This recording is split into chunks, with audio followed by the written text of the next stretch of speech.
আসসালামু আলাইকুম গাইস, কেমন আছেন সবাই? আজকে একটা রান্নার ভিডিও দিচ্ছি। যারা ব্যাচেলার জীবন পার করতেছেন, পুরুষ বলতে যারা বলছে ফাঁক জানেন না, তাদের জন্য ফাঁকটা আসলে খুবই সহজ।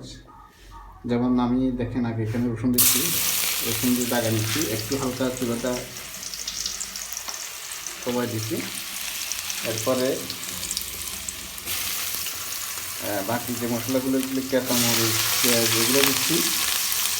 আসলে এটা দিতে না দেওয়ার কারণ হচ্ছে যারা বেশিরভাগ ব্যাচেলার জীবন পার করেন বা চাকরি করেন, বেশিরভাগ প্রবাসী যারা থাকেন, প্রবাসে আপনাকে একজনের জায়গা দিবে, 2 দিন থাকার জন্য দিবে।